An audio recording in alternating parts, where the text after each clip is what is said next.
Hello and welcome. I'm here. I'm a bit frazzled as usual. It seems to be usual at the moment. Technology is being a bit of a bitch at the moment. But I'm alright. I don't care. It is what it is. Hey.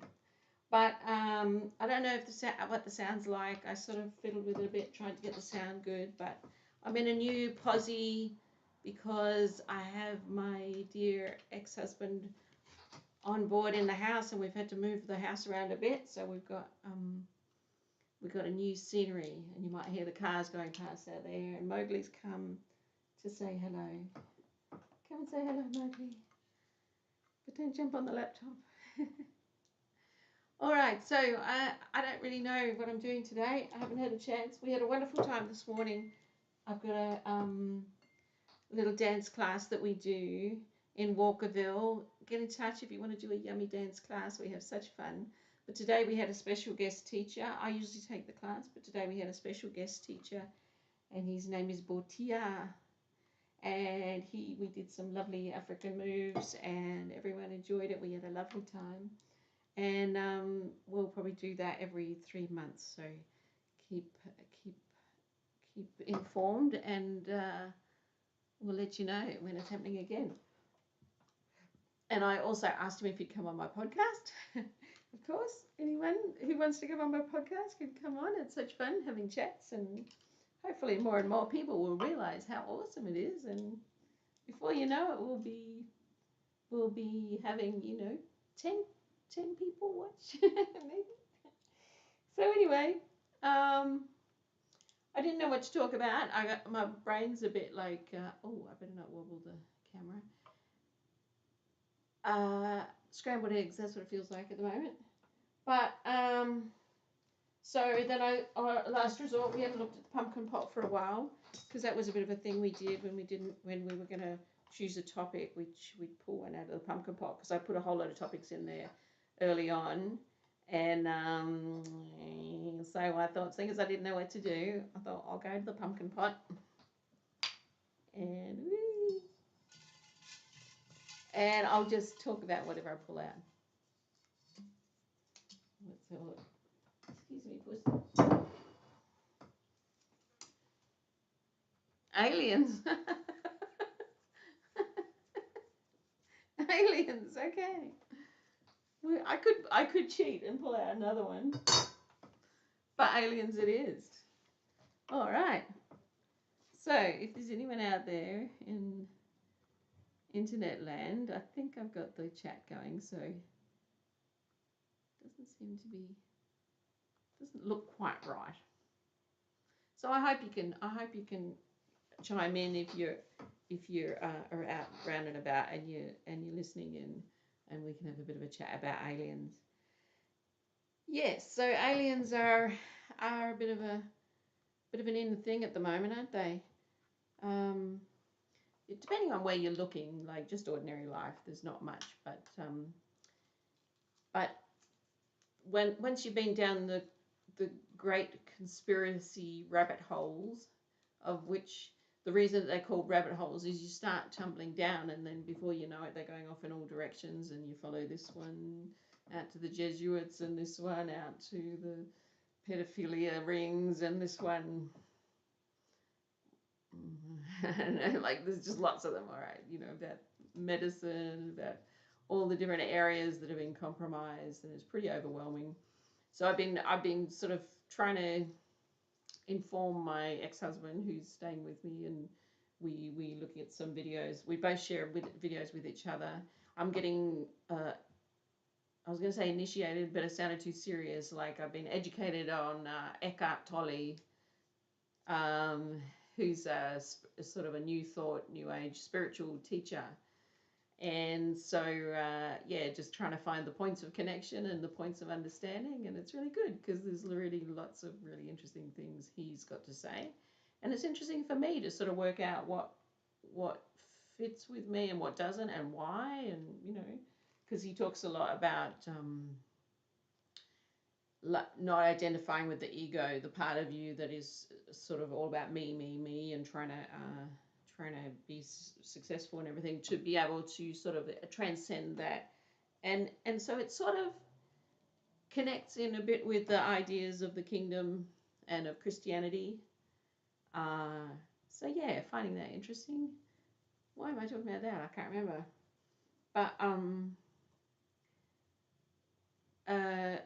But uh, oh yeah, conspiracy theories. Yeah.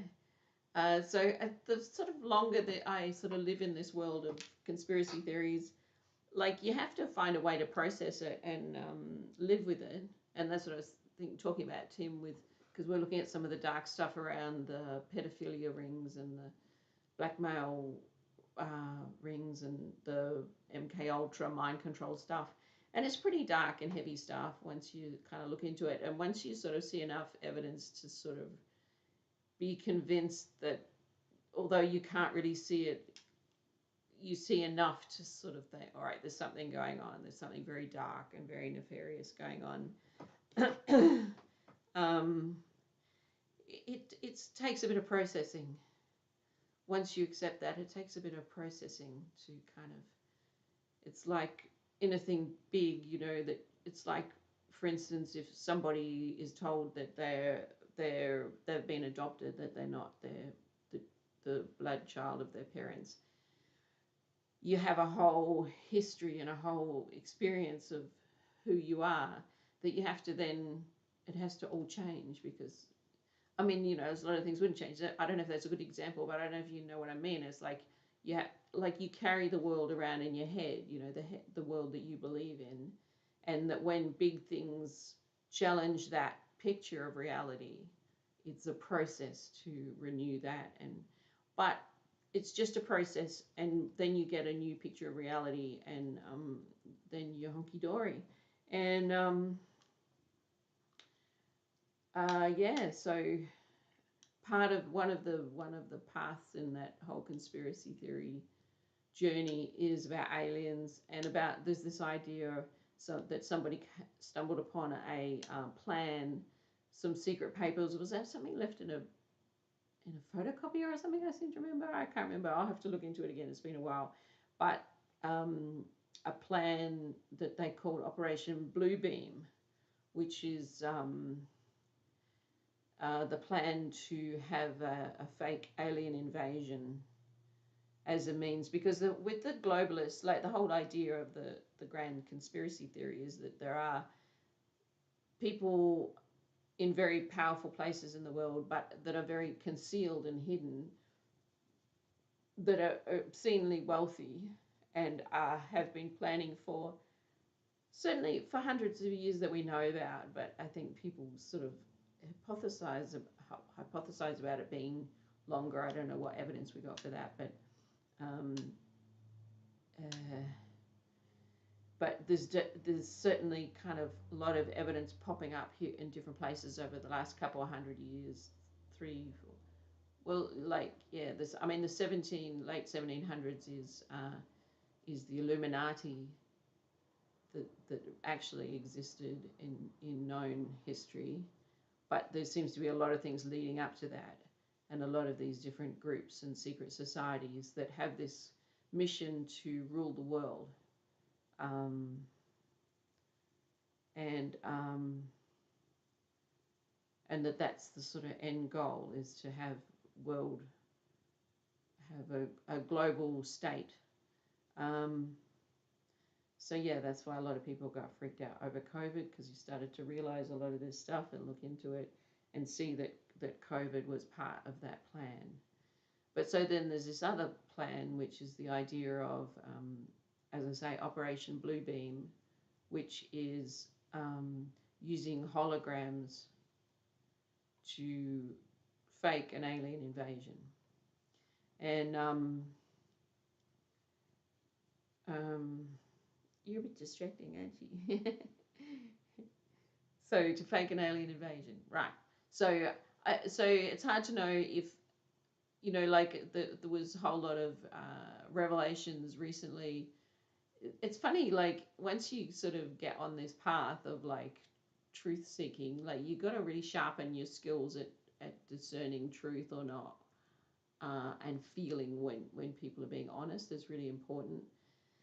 though some people are really good actors, and yeah, not you can't always work it out with your senses. But I remember there was just such a scammy feeling of, is it a few months or a year ago that the there was these kind of whistleblower guys that were coming out and saying the government really knows about aliens and UFOs and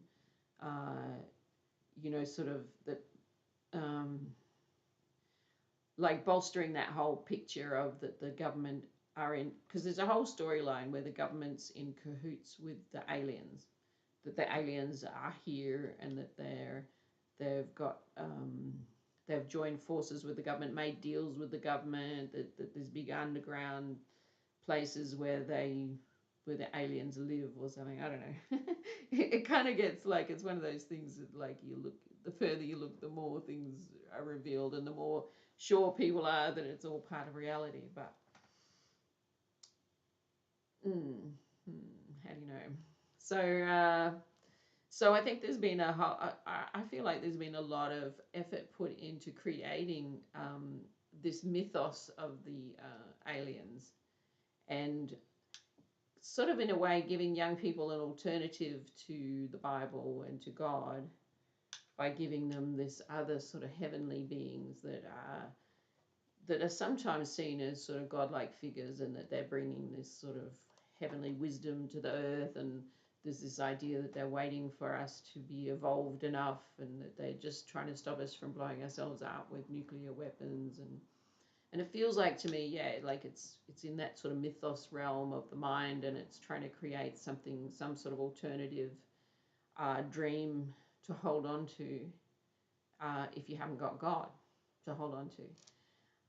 Which sort of feeds into the other side of it, which is things definitely go on. Like people definitely have experiences that, it's not for me to say what they are or aren't. I know that there are things that we need to understand about it, and we'll keep sort of looking and understanding and trying to understand what it is that's going on. But you do hear some very interesting stories. And but I remember wondering for quite some time if they were actually more like what people experience of the demonic realm. So that's something that people have experienced for forever. And wondering if these little people and these aliens and these alien abductions and so on had something to do with demonic beings. And that seems to be coming out, like this idea of beings from entities from different dimensions, which kind of would be, a way of describing demons maybe. And that gets into CERN, which is, if you don't know what CERN is a huge, what is it, something collider. It's something to collide atoms or something. It's some sort of scientific thing in Switzerland or something. So I haven't done my research for this, but it's this hadron collider, and it's this huge ring of a tunnel under the ground. This is my concept of it anyway.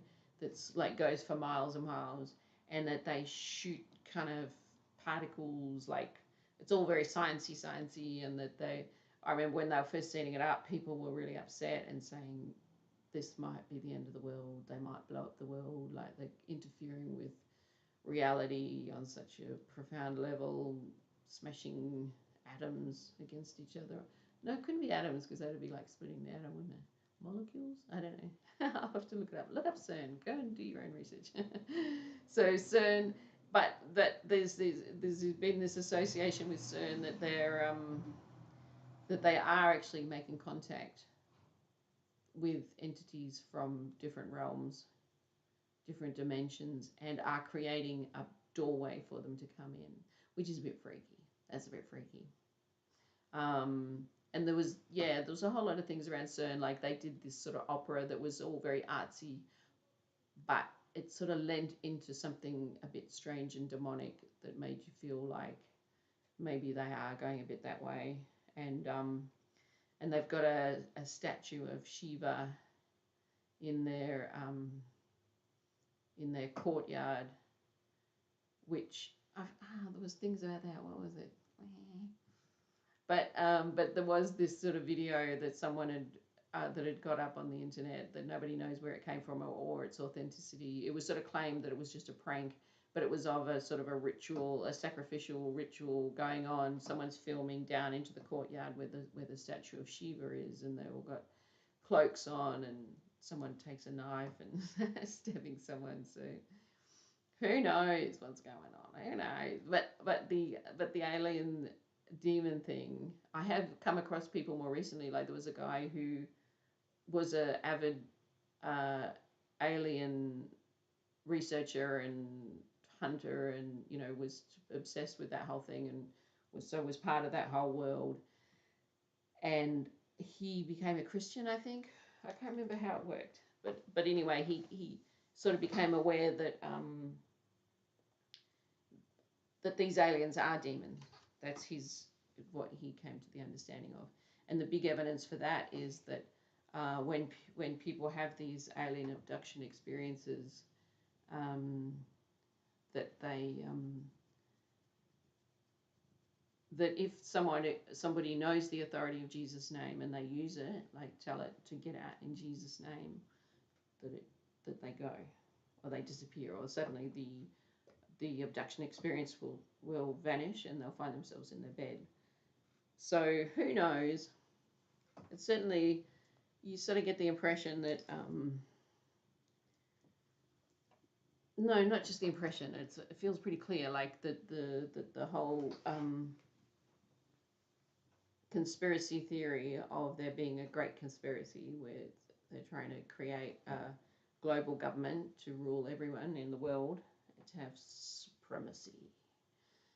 What was I saying? Oh, I completely forgot. Oh yeah, that they are in cahoots with spiritual forces that are not under submission to God Almighty, the Great Spirit, the Great Father. Oh, I was going to have this light on. I forgot. Whoa, that's a bit too. Oh no, it's adjusted, hasn't it? Is that better? I feel like I'm under the spotlight, but maybe that's better. I don't know. Ow.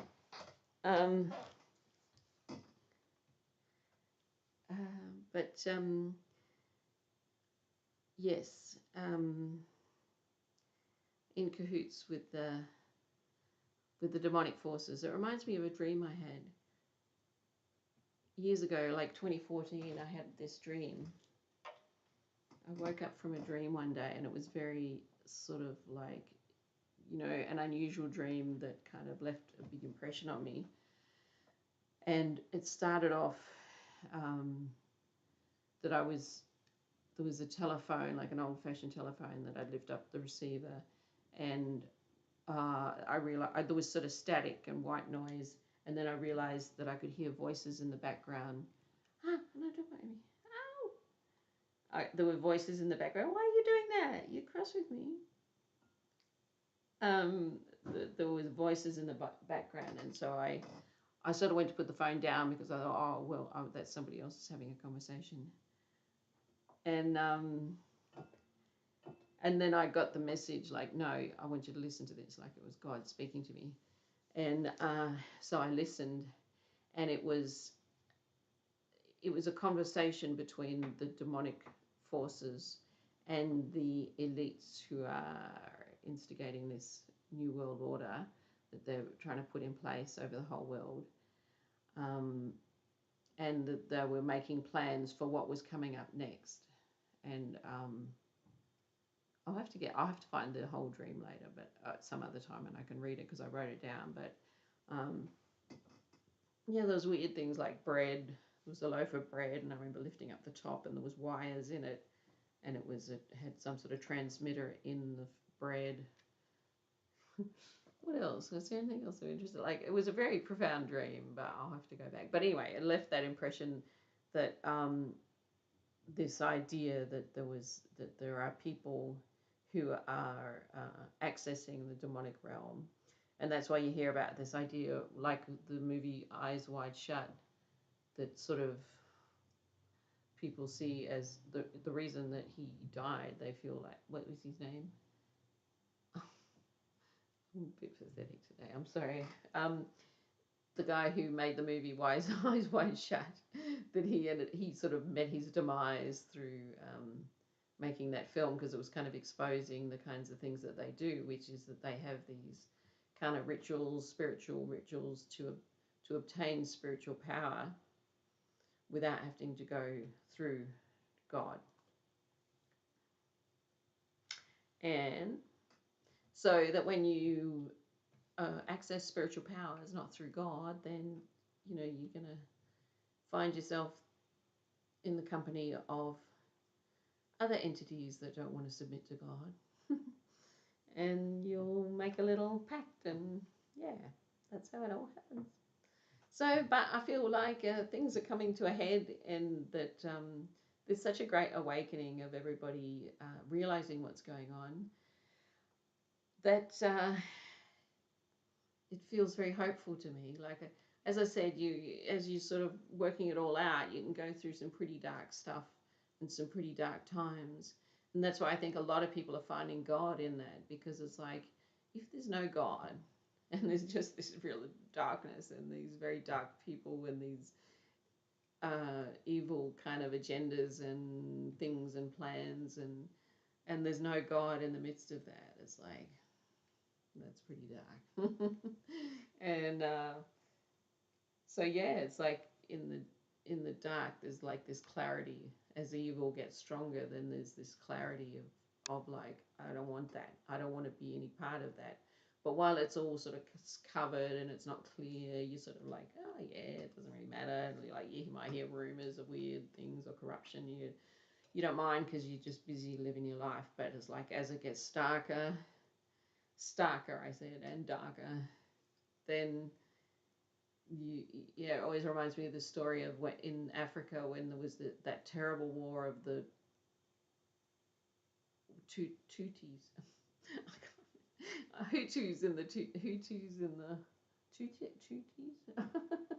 And anyway, they were having this terrible battle, and the one group of people hated the other group of people and were incited to this state of this frenzied state of an evil state of mind, where they just went around with machetes and guns and knives and just slaughtering the people, all the people of the other tribe that they came across, in cold blood.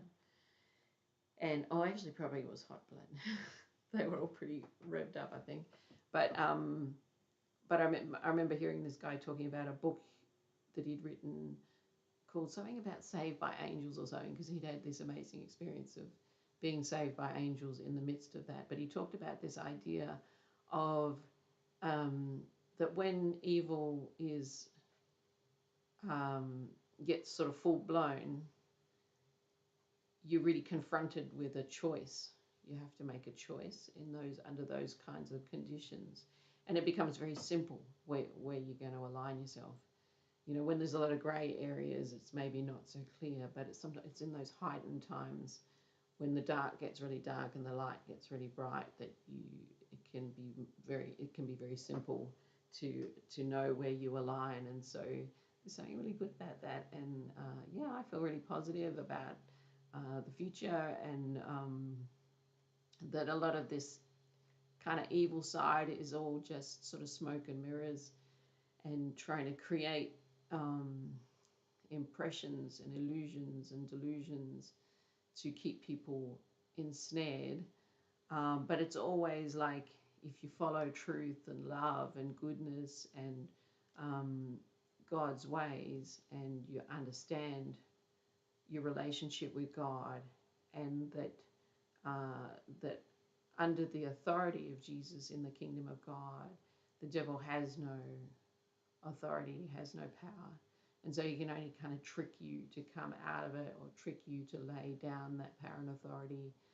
But we've actually got the power and authority, and this is the testing time for us to stand in that power and authority. That's what I believe. And I believe part of the trick is to get people to believe ideas about the end times and so on, that cause people to become passive or fearful, or misunderstand their role to play at this time. But I think once we kind of all connect and share knowledge and like what's happening with Tim and I, people on different sides of the fences, as we start to see where we connect and that we really care about things, and we really care about truth and love and goodness and human beings, that once we sort of unify and bring all our resources together, I don't think there's anything that can stop that. And I think the people that are so ensnared, I think there are people that will be too afraid and just want to stay with where they perceive power is. And that's what evil does. It will give you a sense of, this is where power is. If you want to survive, you've got to align with this power. Whereas the knowledge of God is that you don't have to go towards external power, because the internal authority that you have is connected to absolute power above every power and principality and rule and dominion and whatever. So I think that's all I need to do today. I don't know. Oh, hi Mowgli. Oh, it's Isabella. Thank you, darling. Did you hear that? Isabella said hello. All right, and that's one of my special guests coming up, Isabella. I can't see where I can reply to you. Hang on. Oh, there it is. Yeah. I'll say Mowgli says hi. And he's swishing his tail.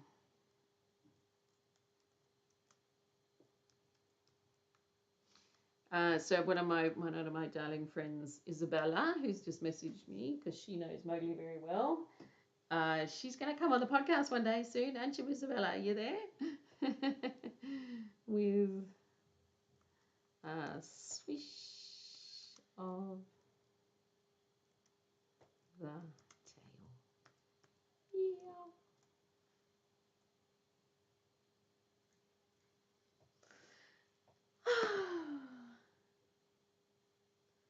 I'd be interested if that gets out to you, Isabella, if you get that message. But I'm going to sign off now anyway. So anyway,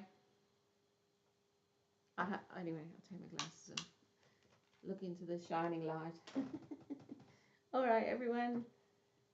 Blessings and shalom and peace and goodness and well-being to you in your life. And oh yeah, I have to be careful not to look down. Sorry about that. If I'm looking down there, it's not very good.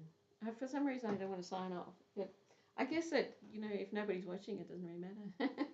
Or if somebody was watching and they got bored, they just click off. That's what we do, isn't it, in our modern technology world?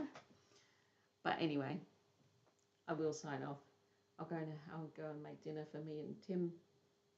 It's weird having extra people in the house, but kind of nice. It's nice to see him getting better.